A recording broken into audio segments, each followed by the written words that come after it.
Hello everyone, welcome to my channel HD Orion. हम पढ़ रहे हैं accountancy for class 12 TS Grewal की टेक्स्ट बुक से 2022 edition, book 3 analysis of financial statements, chapter 5 cash flow statement. और इस वीडियो में हम पढ़ेंगे cash flow from financing activities. So let us see some questions from the text book. So cash flow from financing activities. So यहाँ question number 32 में देखिए, from the following information calculate cash flow from financing activities. Long term loan is, यहाँ opening balance है 1 अप्रैल 2021 का और closing balance है 2022 का 2 लाख, और बढ़ करके वो हो गया है 2,50,000। During the year the company repaid a loan. Now इतना ही इंफॉर्मेशन में हमें cash flow from financing activities calculate करना है। और लॉन्ग टर्म लोन एक नॉन करंट लायबिलिटी है। फाइन। सो हमें बैलेंस शीट के शेयर होल्डर्स फंड और नॉन करंट लायबिलिटीज से ही आइटम सेलेक्ट करने हैं फाइनेंसिंग एक्टिविटीज के लिए, और ये एक लॉन्ग टर्म लायबिलिटी है। और यहाँ से ही हमें पता लगाना है कि कितना कैश आ रहा है और कितना कैश बाहर जा रहा है और उसका टोटल इफेक्ट क्या है। सो उसके लिए हमें लॉन्ग टर्म लोन अकाउंट बना लेना चाहिए, क्योंकि हमने लोन का पेमेंट भी किया है। देखिए ओपनिंग बैलेंस कितना था, 2 लाख रुपीज़, उसमें से 1 लाख रुपीज़ का पेमेंट हो गया। Repaid a loan of rupees 1 lakh, मतलब 1 लाख का पे कर दिया। सो 2 लाख में से 1 लाख पे हो गया तो 1 लाख बचना चाहिए, है ना। लेकिन बच रहा है कितना, 2,50,000। इसका मतलब है हमने लोन लिया भी है। So new loan raised is how much, 1,50,000, जिसे हम लॉन्ग टर्म लोन अकाउंट से समझेंगे। ये एक लायबिलिटी है, इसलिए ओपनिंग बैलेंस क्रेडिट साइड दिया हुआ है, क्रेडिट बैलेंस होने के कारण 2 लाख रुपीज़ का। अब इस 2 लाख में से 1 लाख का पेमेंट हमने कर दिया तो 2 बैंक हमने पे कर दिया। और क्लोजिंग बैलेंस जो दिया हुआ है 2,50,000 क्रेडिट बैलेंस है, तो इसे हमने डेबिट में लिखा 2,50,000। अब जो बैलेंसिंग फिगर इमर्ज होकर के आया 1,50,000 का, ये न्यू लोन रेज्ड है। फाइन। सो यहाँ ये बैंक और ये बैंक ही cash flow from financing activities है। This is cash inflow and this bank is cash outflow. So इन दोनों इंफॉर्मेशन से ही हमें cash flow from financing activities show करना है। So let us see the solution. So solution 32 we will see cash flow from financing activities में हमने loan का पेमेंट भी किया है और नया लोन लिया भी है। So new loan raised, new long term loan,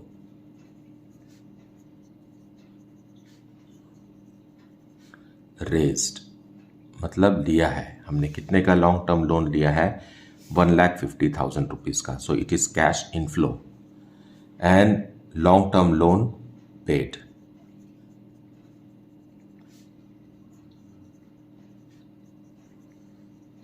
और वापस कितना किया है, 1 लाख रुपीज का। सो दिस इज कैश आउटफ्लो, तो इसलिए हम इसे ब्रैकेट में शो करेंगे। और इफेक्ट आ रहा है cash flow from financing activities positive है। फाइन। इनफ्लो ज़्यादा है, आउटफ्लो कम है। सो यहाँ cash flow from financing activities में आप कैश इनफ्लो लिख सकते हैं, cash inflow from financing activities. That is the solution. Now question number 33. From the following information calculate cash flow from financing activities. Particulars, यहाँ date है 31 March 2022 और 31 मार्च 2021, मतलब ये ओपनिंग है और ये क्लोजिंग है। इक्विटी शेयर कैपिटल 9 लाख से बढ़ करके 10 लाख हो गया है। सिक्योरिटीज प्रीमियम रिजर्व 2,50,000 से बढ़ करके 2,60,000 हो गया है। 12% डिबेंचर्स जो कि लॉन्ग टर्म लोन है 1,50,000 से 1 लाख हो गया है। नाउ फाइनेंसिंग एक्टिविटीज़ के लिए हमें शेयर होल्डर्स फंड और नॉन करंट लायबिलिटीज़ में ही फोकस करना है, जो कि बैलेंस शीट में दिया होता है। और ये तीनों आइटम, ये equity share capital and securities premium reserve ये शेयर होल्डर्स फंड है, और 12% डिबेंचर्स ये नॉन करंट लायबिलिटीज है। फाइन। और additional information, interest paid on debentures is ₹18,000। Question में जब कभी भी आपको इस तरीके का परसेंटेज दिखाई दे, इसका मतलब है कि इसका भी आपको ट्रीटमेंट करना है और इसे आप हिडन एडजस्टमेंट समझिए। और जब हम पूरा कैश फ्लो स्टेटमेंट बनाएंगे तो ये 2 बार इस्तेमाल होगा और बैलेंस शीट में दी हुई जानकारी सिर्फ 1 बार इस्तेमाल होगी। फाइन।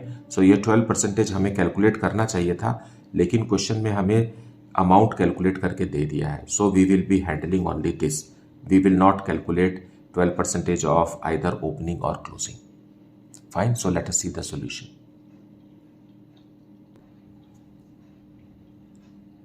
सॉल्यूशन 33 हमें बनाना है cash flow from financing activities और इक्विटी शेयर 9 लाख से बढ़कर के 10 लाख हो गया है। So issue of equity shares.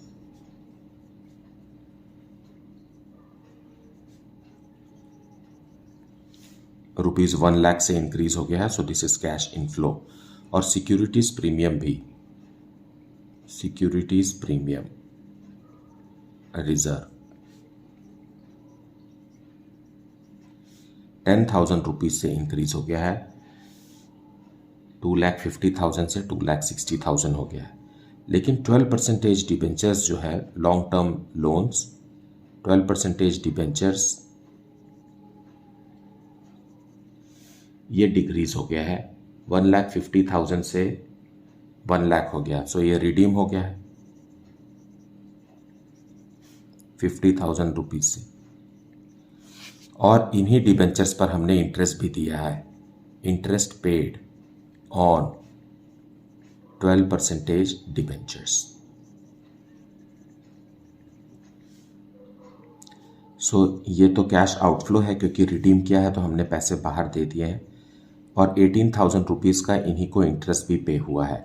So in this way we can figure out that 1,10,000 is cash inflow and 68,000 is cash outflow. So the answer is 42,000 rupees positive because positive का amount ज़्यादा है. So it is cash inflow from financing activities. That's the solution. Now let us see question number 34. From the following extracts of balance sheet of X Limited, calculate cash flow from financing activities. Particulars ये 31st March 2022 है, ये 31st March 2021 है. It means it is opening amount and this is closing amount. Now equity share capital क्या है? Share holders fund है, ये increase होकर के 4 लाख से 5,25,000 हो गया. 10% प्रेफरेंस शेयर कैपिटल ये भी शेयर होल्डर्स फंड है और ये 5,50,000 से कम होकर के 4 लाख हो गया, मतलब ये रिडीम हो गया. So it is resulting in cash outflow. Debenture redemption reserve 1 lakh का ही है, so there is no appropriation here. Then 12% debentures ये नॉन करंट लाइबिलिटीज है. नॉन करंट लाइबिलिटीज 3 लाख से इंक्रीज होकर के 4 लाख हो गया, मतलब हमने और भी डिबेंचर्स इशू किए हैं. It is cash inflow. Fine. So इन्हीं आइटम से ही हमें cash flow from financing activities calculate करना होता है. और एडिशनल इंफॉर्मेशन देखते हैं. Equity shares were issued on 31st March 2022, मतलब on the last day of the financial year. Interim dividend on equity shares was paid at the rate of 15%. So interim dividend equity shares के ऊपर ही होता है, preference shares का नहीं होता है. और हमें ओपनिंग या क्लोजिंग कौन से डिविडेंड पे देना है, तो हमेशा हमें ओपनिंग बैलेंस पर ही डिविडेंड डिक्लेयर करना चाहिए. यहाँ पर साफ साफ लिख दिया है कि नए जो इक्विटी शेयर्स इश्यू हुए हैं वो तो साल के आखिरी दिन हुए हैं, तो जो नए हैं उन पर नहीं, जो पुराना ओपनिंग बैलेंस है वही देना है. Preference shares were redeemed on 31st March 2022 at a premium of 5%. Premium paid was debited to statement of profit and loss account. Now redemption of preference shares premium पर भी होता है और यहाँ पर कंपनी ने 5% प्रीमियम पर प्रेफरेंस शेयर्स को रिडीम किया है और इसे प्रॉफिट एंड लॉस अकाउंट में ट्रांसफ़र किया गया है, क्योंकि premium on redemption of preference shares ये एक लॉस है और इसे कंपनी ने statement of profit and loss account से राइट ऑफ किया है, इसलिए हम इसे भी कंसिडर करेंगे 5% को. Now 12% debentures of face value 1 lakh were issued on the last day, that is 31st March 2022. So let us see the statement. So solution 34 we will see. Cash flow from financing activities में पहले हम cash inflow को लिख लेते हैं, that is issue of equity shares. Issue of equity shares 1,25,000 rupees का नया issue किया गया है. सो 4 लाख से बढ़ करके वो 4 लाख से बढ़ करके 5,25,000 हो गया. सो डिफरेंस जो है इंक्रीज हुआ है. सो दैट इज कैश इनफ्लो, क्योंकि जब आप इक्विटी शेयर इशू करेंगे तो कंपनी को पैसा रिसीव होगा, amount will be received. Fine. Then है 12% डिबेंचर्स भी इश्यू हुए हैं. 12% डिबेंचर्स इश्यूड. यहाँ भी 12% डिबेंचर्स 3 लाख से बढ़कर 4 लाख हो गए हैं, मतलब 1 लाख रुपीज का डिबेंचर इश्यू हुआ है. सो इश्यू करने से कंपनी को अमाउंट रिसीव हुआ है. This both are cash inflows only, है ना. These two are. अब कैश आउटफ्लो की तरफ फोकस करते हैं तो रिडम्पशन हो रहा है 10% प्रेफरेंस शेयर्स का. 10% प्रेफरेंस शेयर्स रिडीम्ड. यहां देखिए, क्योंकि प्रेफरेंस शेयर्स कम हो रहे हैं, 5,50,000 से कम होकर के 4 लाख हो गए हैं, मतलब 1,50,000 रुपीज का प्रेफरेंस शेयर रिडीम हुआ है.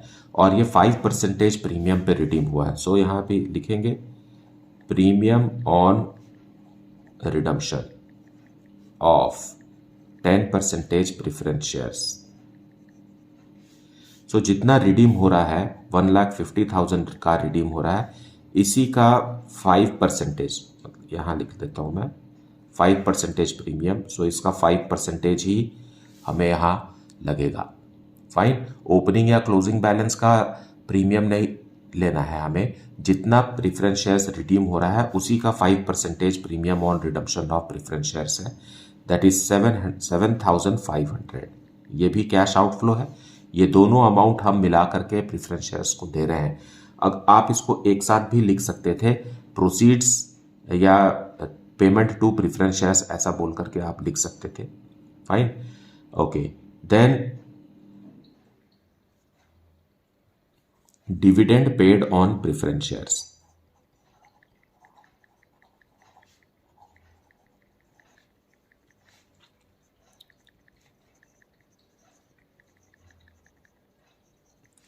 हमेशा हमें ओपनिंग बैलेंस पर ही फोकस करना होता है, जब तक स्पेशल डेट ना दिया हो क्वेश्चन में इश्यू या रिडम्पशन का. फाइन. तो यहां क्वेश्चन में थर्ड पॉइंट में साफ साफ लिखा हुआ है कि preference shares were redeemed on 31 March 2022. मतलब साल भर हमारे पास ओपनिंग बैलेंस ही रहा होगा. और ओपनिंग बैलेंस कितना है? 5,50,000 का ओपनिंग बैलेंस है. सो 5,50,000 के ओपनिंग बैलेंस पे ये रिकमेंडेड रेट ऑफ डिविडेंड है 10%. So it is 55,000, that is cash outflow. Fine. So अगर कोई डेट ना दिया हो इश्यू का या रिडम्पशन का, तो आपको हमेशा इंटरेस्ट या डिविडेंड ओपनिंग बैलेंस पर ही कैलकुलेट करना चाहिए, करना ही है. फाइन.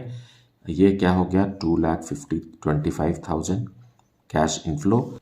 एक और पॉइंट है, पॉइंट 2 देखिए, वहां लिखा हुआ है interim dividend on equity share was paid 15%. सो हम मैं इसे यहां लिख देता हूं.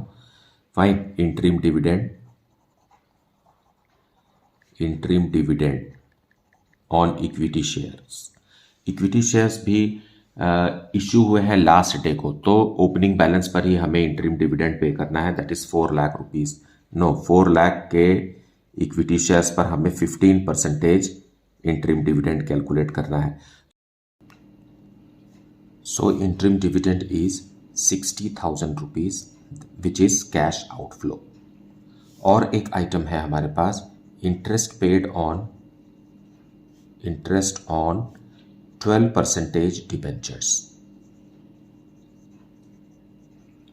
12% डिबेंचर्स के हमें ओपनिंग बैलेंस पर देना है. फाइन. और ओपनिंग बैलेंस है 3 लाख रुपीस का, उसका 12% इंटरेस्ट भी हमें देना होता है. ये भी हिडन एडजस्टमेंट रहता है, and it is 36,000. So Now total amount, negative amount is rupees 3,08,500. Now this is cash outflow and this is cash inflow. दोनों को आप एडजस्ट करेंगे तो आएगा 83,500 cash outflow and this is cash outflow from financing activities.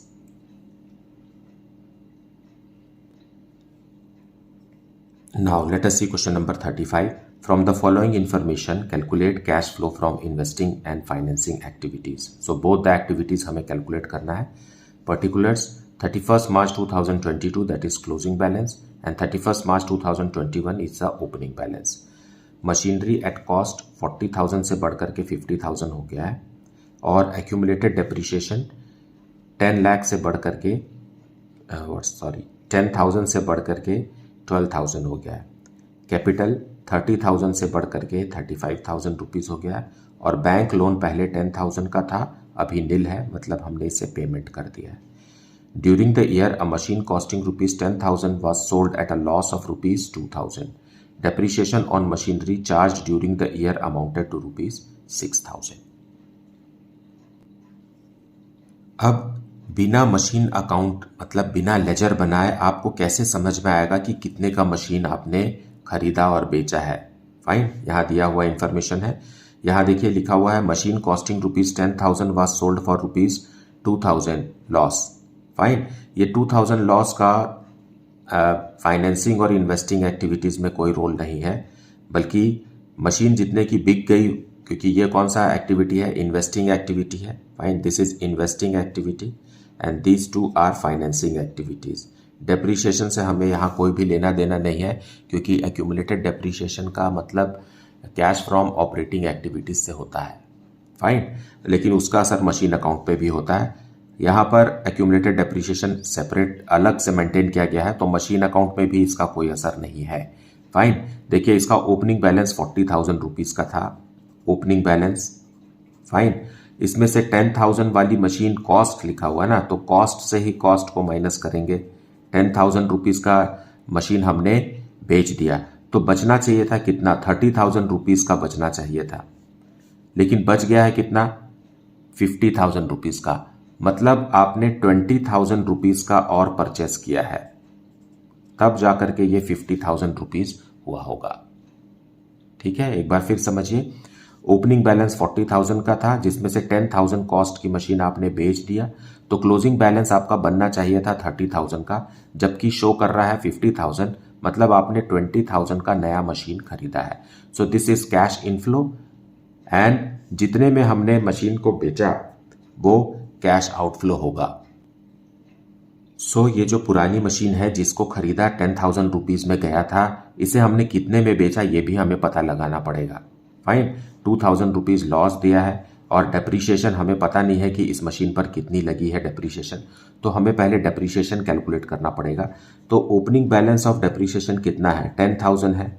फिर नया depreciation साल भर का लगाया गया कितना, 6,000 का, तो 16,000 बचना चाहिए ना, है ना. ओपनिंग बैलेंस में इस साल का डेप्रीशिएशन अगर ऐड करेंगे 6,000 तो 16,000 बचना चाहिए, लेकिन बच कितना रहा है, 12,000.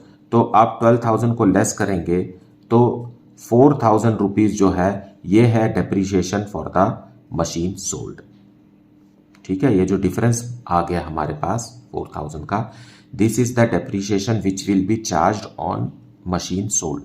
मतलब 10,000 रुपीज़ की मशीन पर अब तक 4,000 रुपीज़ का डेप्रीशिएशन चार्ज किया जा चुका है. मतलब इसका बुक वैल्यू कितना हो गया, इसका बुक वैल्यू 6,000 रुपीज़ हो गया.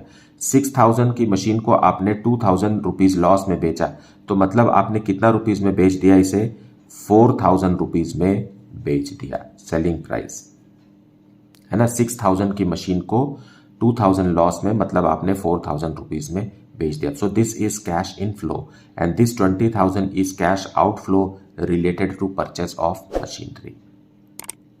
Fine. So let us see the solution in detail.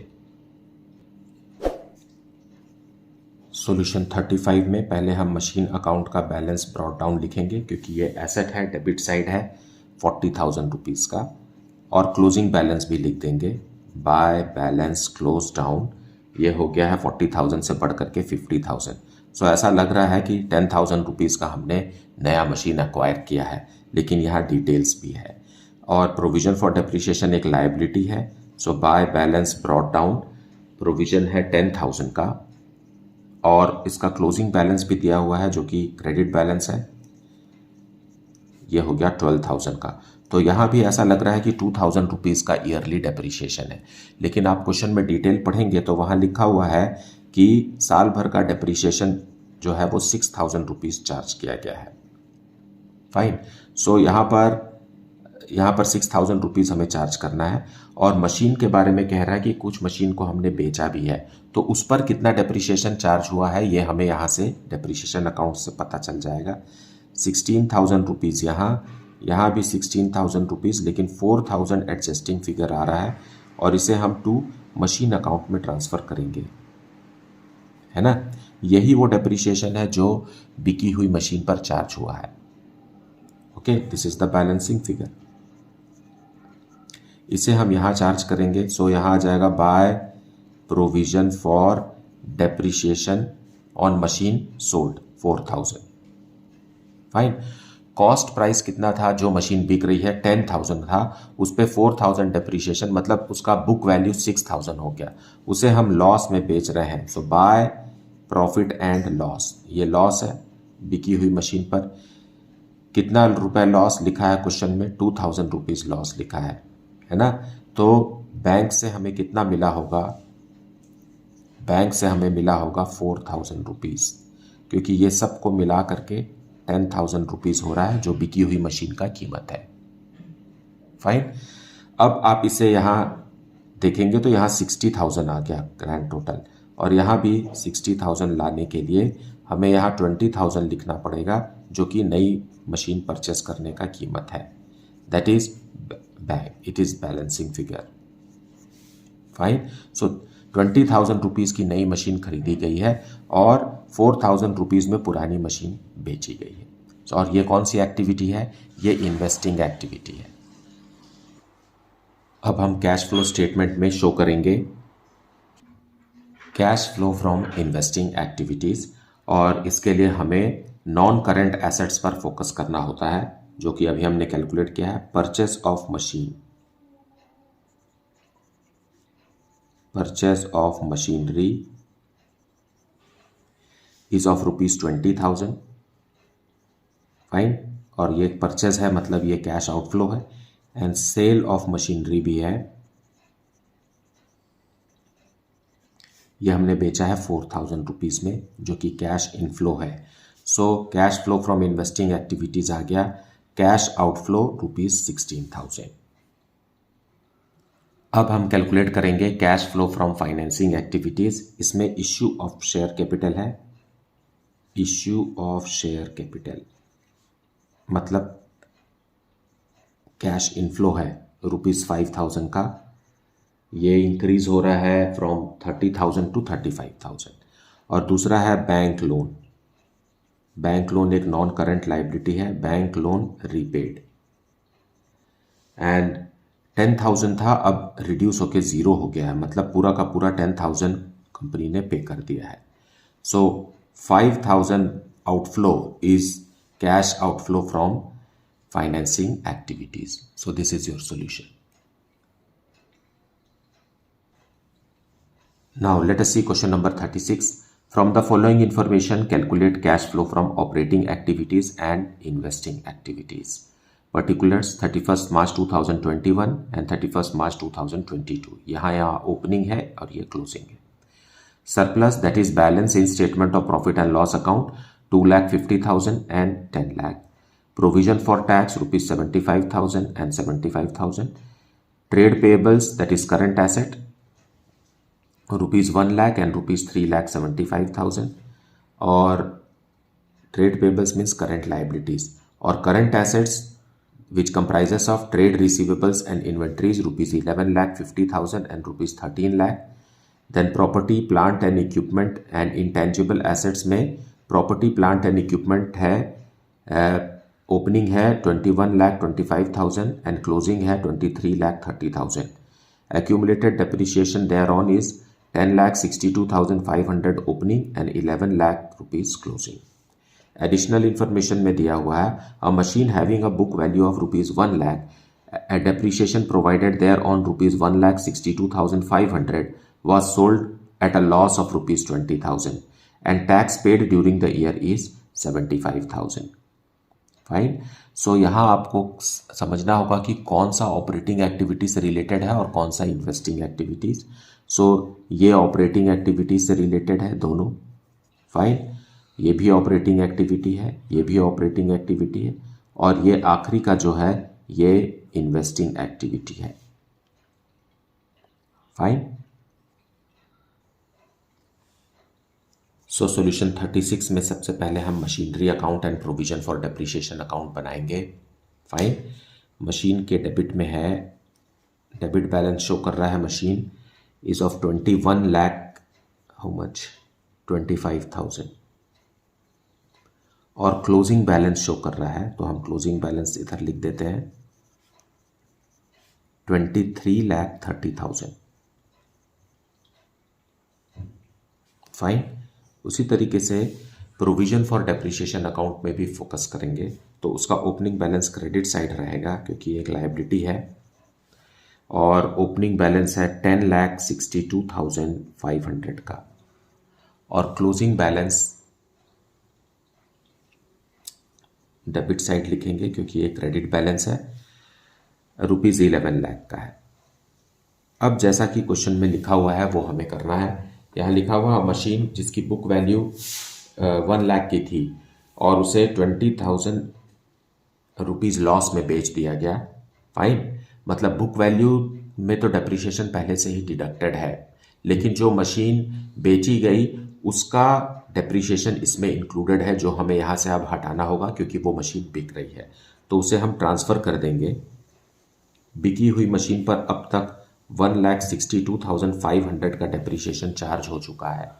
Fine. इसे हम ट्रांसफ़र कर देंगे मशीन अकाउंट में। So by provision for depreciation account से ट्रांसफ़र होकर आ गया 1,62,500। अब क्वेश्चन में साफ साफ लिखा हुआ है कि उसका बुक वैल्यू 1 लाख था, मतलब डेप्रिसिएशन कटने के बाद का अमाउंट जो है वो 1 लाख था और उसे 20,000 रुपीज़ लॉस में हमने बेच दिया।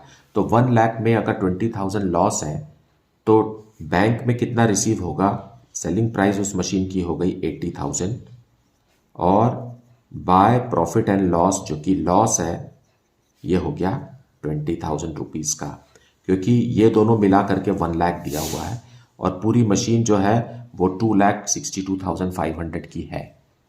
ठीक है।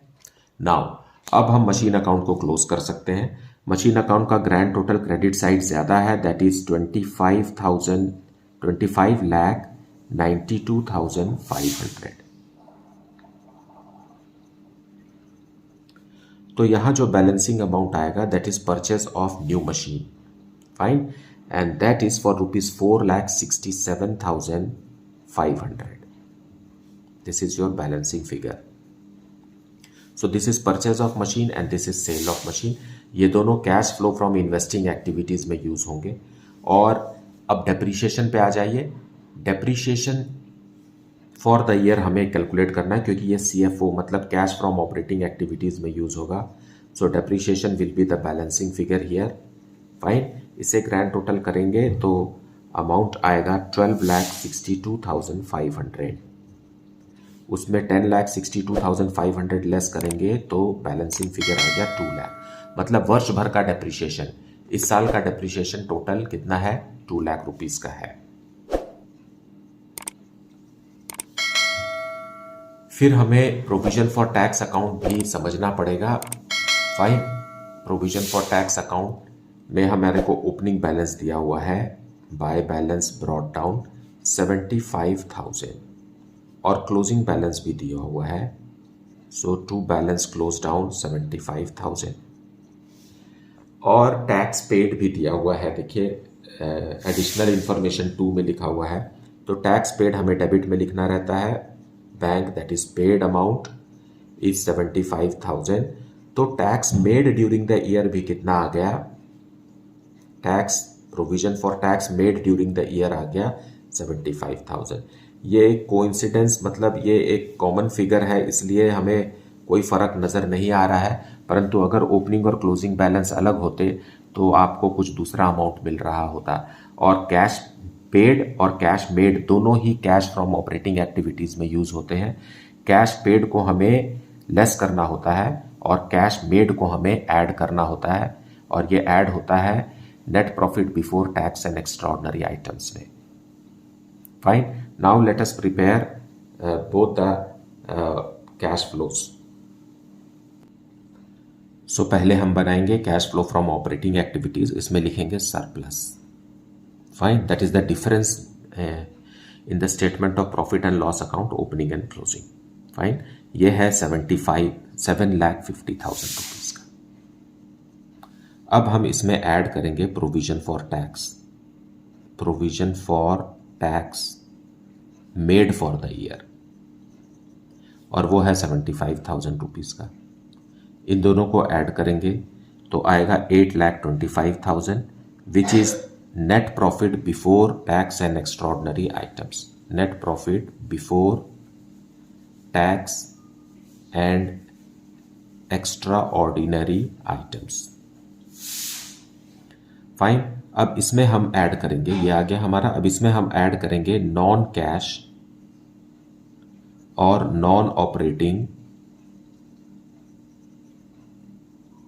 एक्सपेंसेस, क्योंकि ये कैश इनफ्लो होते हैं।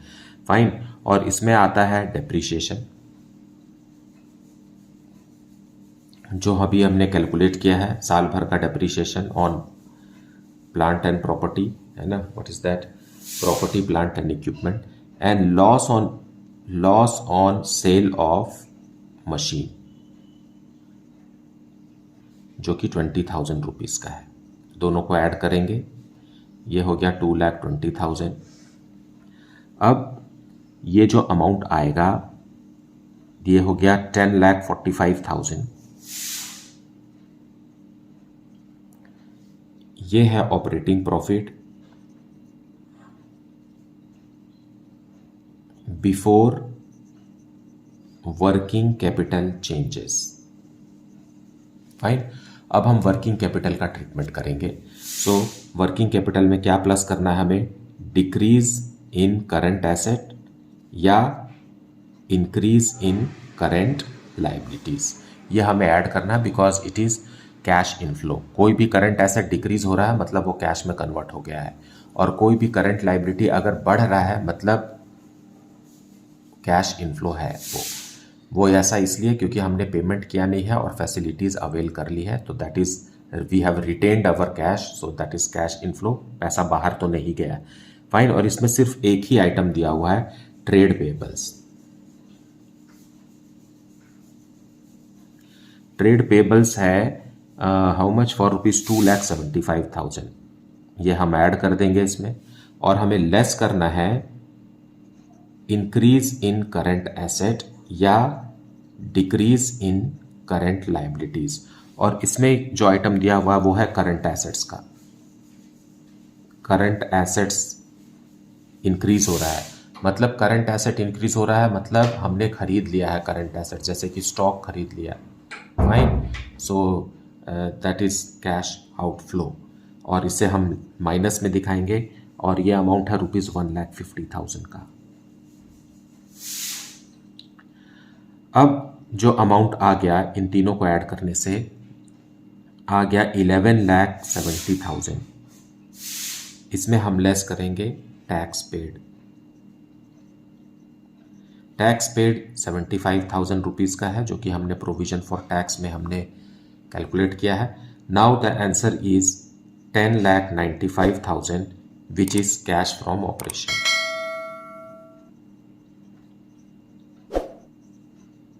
Cash from operations.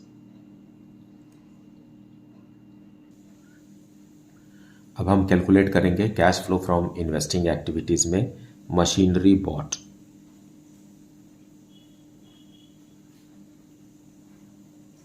खरीद करके लाए हैं हम machinery, that is cash outflow 4,67,500। Fine, और मशीन बेचा भी गया है। मशीनरी सोल्ड 80,000 रुपीज़ में बेचा गया, that is cash inflow. Now the total effect is outflow of cash 3,87,500. So this is cash outflow from investing activities. So this is the solution. मुझे उम्मीद है कि आपने वीडियो को पूरा देखा है, अच्छे से देखा है और एक्सप्लेनेशन को भी अच्छे से सुना है. Despite this, if you are having any doubt, then you please put it in the comment section. Thank you so much for liking, subscribing and sharing this channel. And if you have not yet, then please do like it, subscribe it and share it with your friends. Thank you so much for watching this video.